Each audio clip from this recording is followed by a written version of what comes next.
Hey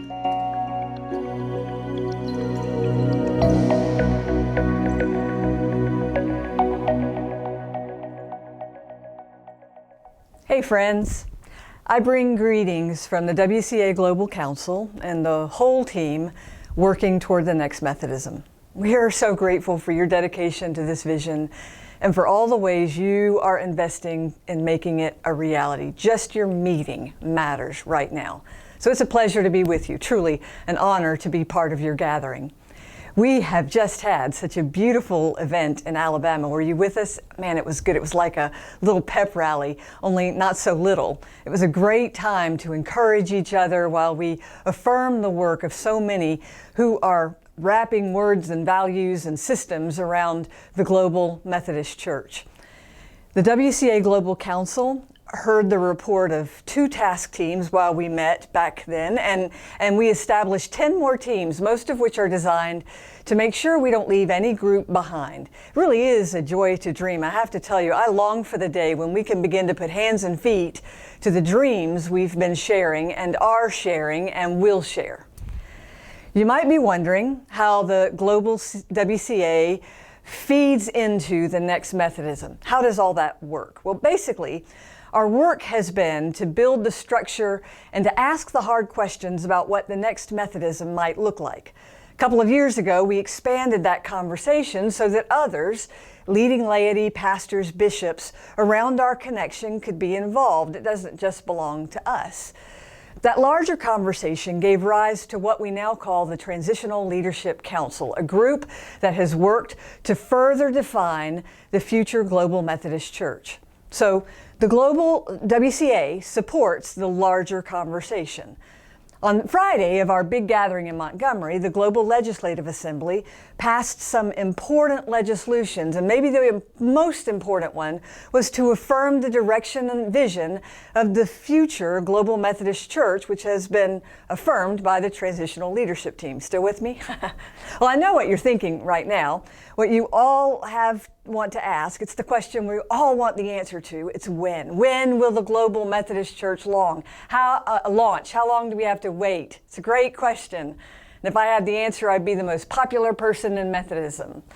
The process of launching has been complicated by a pandemic, and that's nobody's fault. The wait has increased tensions, no doubt, but it hasn't yet untangled us from each other, and that untangling in such a way that the most folks are able to leave without penalty, that's what we're waiting on. And your part in that work is important. It is to stay the course, to be patient. We are all ready, but God defines the mission. Don't forget that. And for what it's worth, we believe we're close to the God-ordained moment when we will be able to launch the new denomination. So please keep praying while we wait and watch for God's timing. So I'm thinking about this tense in-between time we've been living in for a while now, and the emotions and the progress and the frustration that get generated in the between time, and even in the between time when we edge up to the brink of the promised land only to find ourselves sent back out into the desert to wander. So that kind of between, the temporal kind, but also the difference between unholy frustration and holy frustration, and the difference between I did and I will. I'll say more about that in a minute. And the difference between freedom from and freedom for. So this temporal between time, as well as this contrast between 2 stark realities, these are the themes we find in the Exodus story in the Old Testament. The difference between comes to a head in the biblical story of the plagues. Do you remember? Just before the Israelites were shot out of Egypt, when they thought things could not have gotten worse, that's the time we all probably feel like we're in right now. Moses, our reluctant prophet, is working all the angles with Pharaoh. I want you to remind you here that in the biblical story, Pharaoh is an evil and power-hungry man, and there's no equivalent to that in our own story in the system, except the enemy himself, the enemy of our souls. In the biblical story, Pharaoh provides a counterpoint to God's promises. So Moses has been to Pharaoh's office, has explained the situation, just like God asked him to, has asked for permission to let the Israelites go out into the desert to worship their God the way they believe he ought to be worshiped. And Pharaoh will have none of it. In fact, he considers how the loss of these people would change things economically. And so he not only declines the request that Moses makes, but he makes things tougher on the Israelites. You not only have to make your own bricks now, but you have to find your own straw. I mean, that's just mean, right? And that's when Moses explodes in anger and frustration. Not before Pharaoh, interestingly, but before God. Exodus chapter 5 ends with Moses shaking his fist at God. Why, God, why have you mistreated your people like this? Why did you send me? You have not even begun to rescue them. Where are you, God? Where are you? And I don't want to over-psychologize his situation, but that anguish and those questions, that sounds very familiar, doesn't it? On multiple levels. We've been under those same emotional clouds. Where are you, God? Why do we keep getting hit with crisis after crisis? What's happened to your church and to our church? Why can't we catch a break? As one frustrated person said to me recently, this is the angst of many who have to wait another year. Another person said, I've grown tired of having people ask me to be a non-anxious present. When coming from people who seem to be personally very comfortably situated themselves and out of touch with those more unpleasant and unsustainable circumstances, I'm just tired of being asked to be non-anxious. So I'm learning in our current reality, Hallmark brand hope doesn't scratch the itch. We need a dose of real hope right now. So Moses becomes our model because he gets it that sometimes the only being with substantial hope to spare is God. Why, God, have you mistreated your people like this? And you expect God to blow up with Moses, right? Like he did with Job.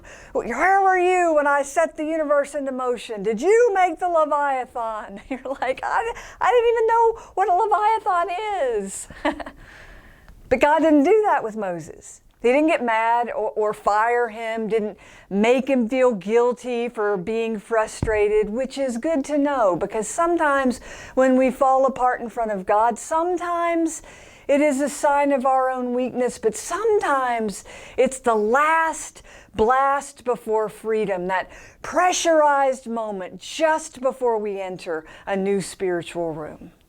So I want to say to you that while your unholy frustrations may not be so helpful right now, it is okay to feel your holy frustrations.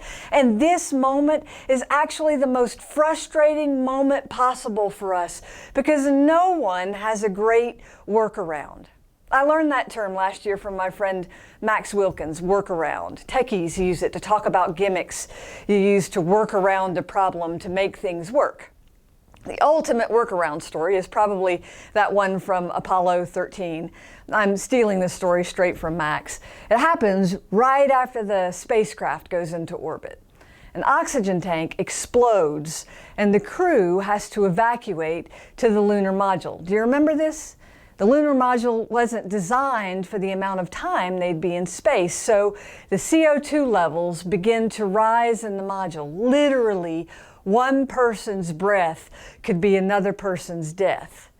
So to keep themselves alive until they can get back to Earth, the astronauts had to figure out a workaround, how to make a square CO2 scrubber fit into a round opening in the aircraft's filtration system. They literally had to figure out how to get a square peg in a round hole. In the movie, the ground team figures it out. Fashions a filter out of tube socks and duct tape, which cracks me up, and then teaches the team how to build it. And in the nick of time, the filter system begins to work and CO2 levels drop and everyone gets home safe.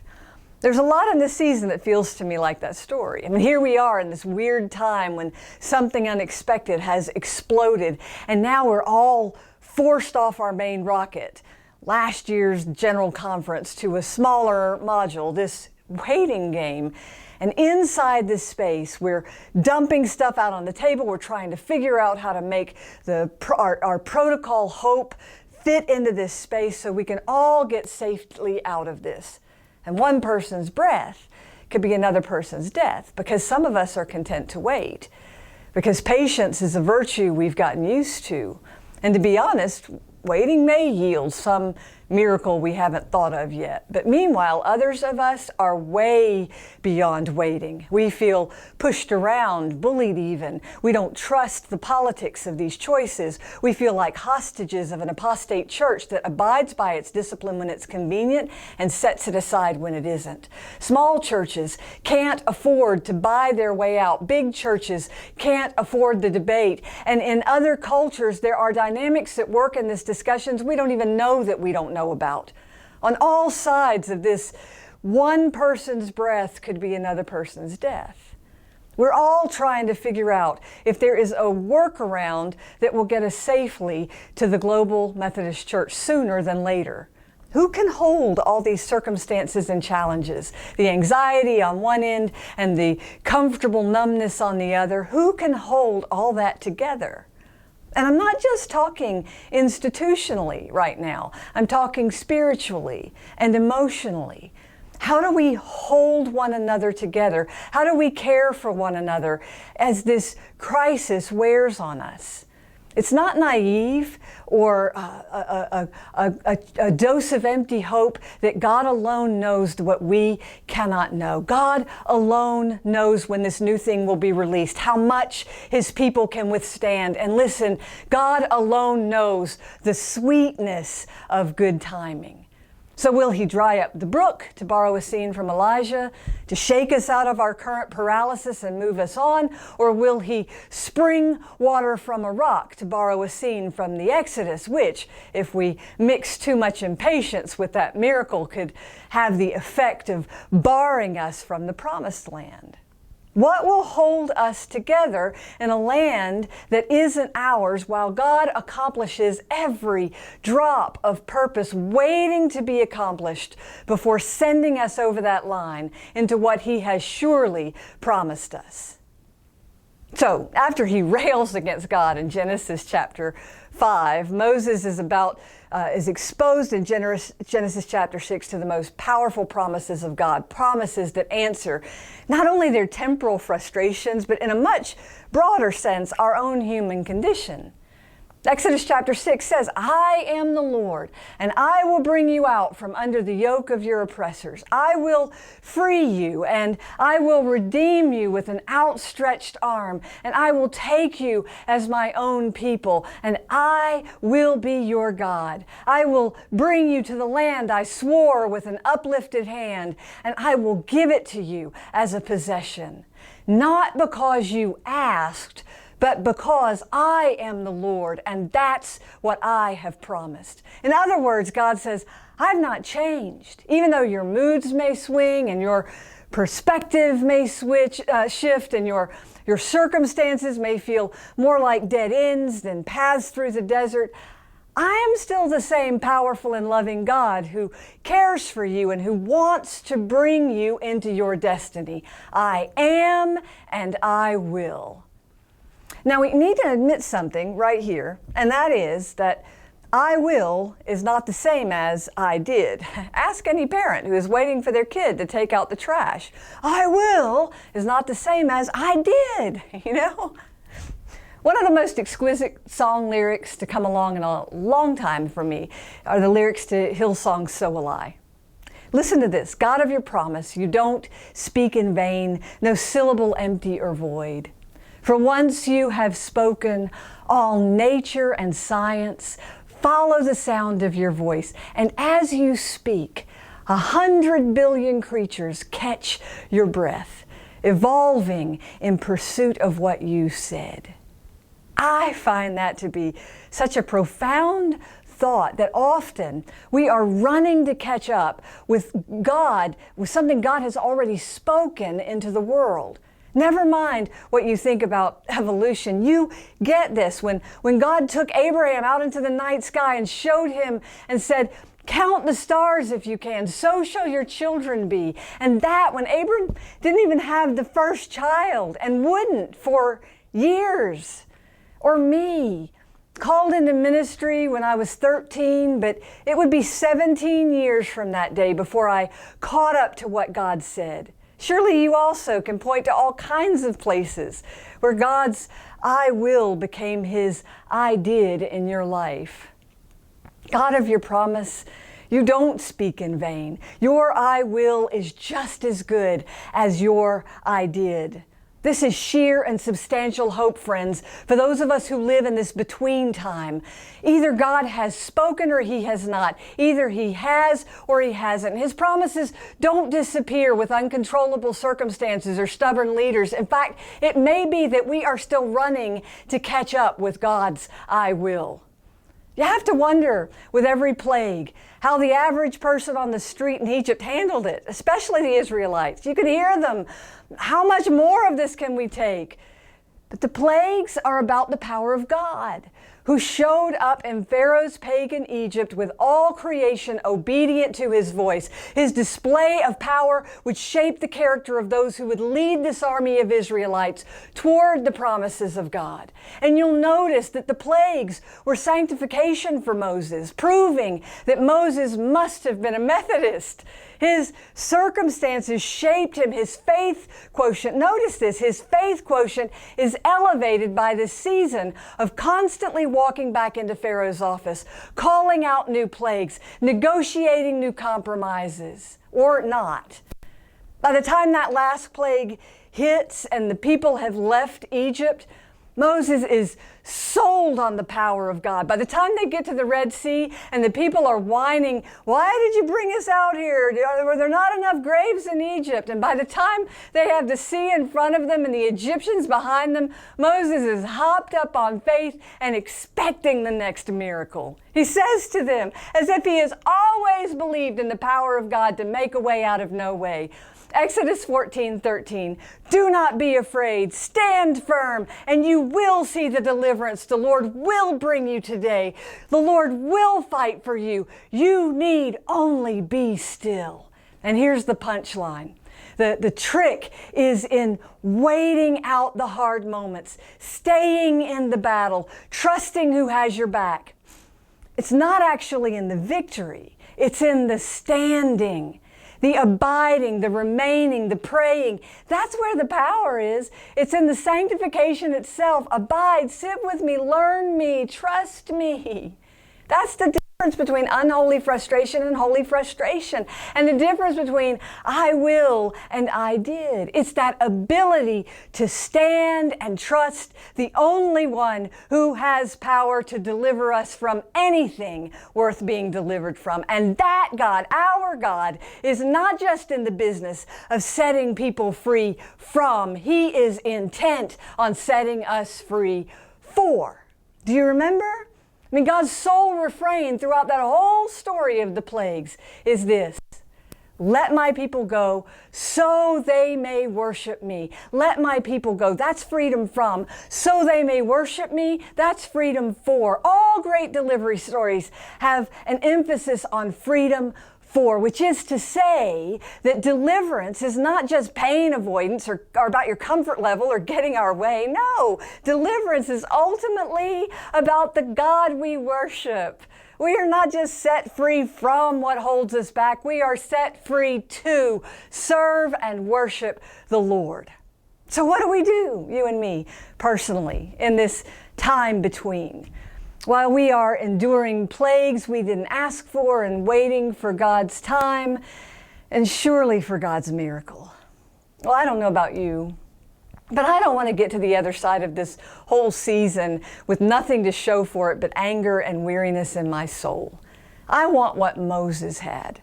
I want to be so hopped up on faith, so energized by the miracles of God, that I won't think twice about striking the water and expecting to see it part. part. I want to pray for my own faith and work my own faith and doggedly seek after the Holy Spirit and His power to sanctify my life, even as I wait for the miracle, so that when the time comes and we are led through the water, that I will have nothing but God's vision before me. And I want to invite you into that work. Set your holy frustration next to God's I will. And let Him make you ready for the freedom that awaits us all. Can I pray for you right now? Bow your head, close your eyes right where you are, and let me pray for you. God, that is my deepest prayer. That when we get to the other side of this, we wouldn't drag a whole bunch of baggage with us, anger, frustration, bitterness, prejudice. Lord, I want to ask you even now to set us free from everything that is not fit for your promises. So that all we take into the promised land, all we take into the next Methodism, all we take into the Global Methodist Church is your vision and a freedom to do the work of seeing the kingdom come on earth as it is in heaven, of seeing that Revelation 7:9 vision in front of us and nothing else. After that I looked and I saw before me every nation, tribe, language, and people standing before the throne and before the Lamb, wearing white with palm branches in their hands and crying out, "Salvation belongs to our God who sits on the throne. Amen and amen."